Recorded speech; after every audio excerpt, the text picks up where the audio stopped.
The Galactic Council chamber fell silent as Commander Zixthor's mandibles clicked in distress. On the holographic display before them, a creature of nightmare proportions loomed. 12 feet of corded muscle, 6 razor-sharp limbs, and a maw that could swallow a Rigelian whole.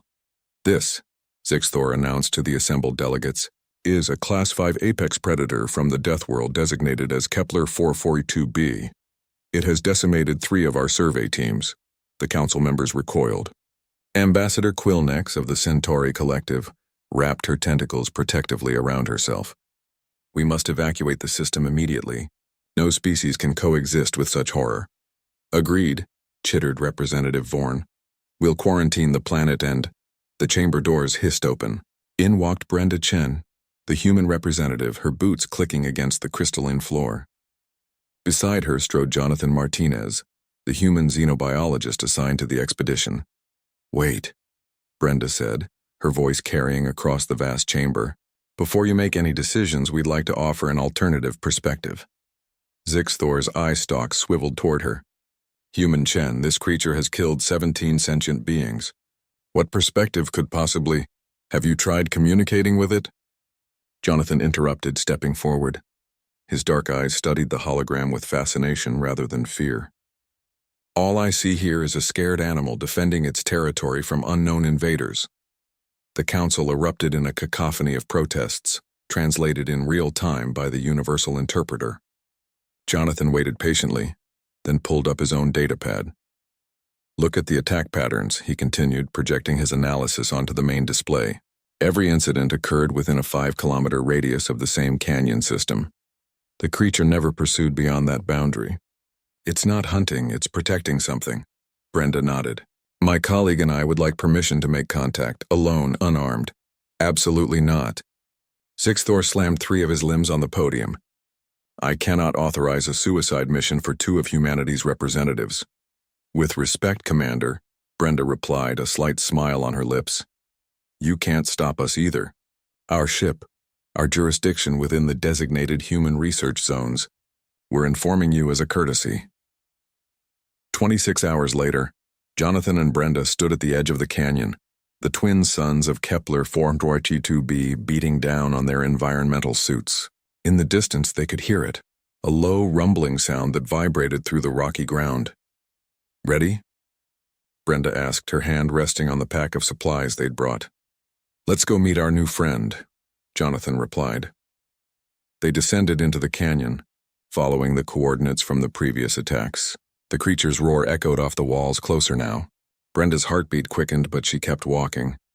Beside her, Jonathan was actually humming some ancient earth tune. Then they saw it. The hologram hadn't done it justice. The creature was magnificent, its chitinous armor gleaming like polished obsidian, bioluminescent patterns pulsing along its spine. But what the sensors had missed was the bundle of smaller creatures huddled behind it, juveniles no bigger than earth dogs mewling softly. A parent, Jonathan whispered. She's protecting her babies. The creature lowered its massive head, mandibles spreading wide, preparing to strike. Brenda slowly reached into her pack and pulled out a sealed container. With deliberate movements, she opened it and placed it on the ground, then stepped back. The scent of nutrient-rich protein paste wafted through the air, a formula Jonathan had synthesized based on the creature's probable dietary needs. The creature hesitated. Its multiple eyes focused on the container, then on the humans, then back to the container. One of the juveniles chirped hungrily.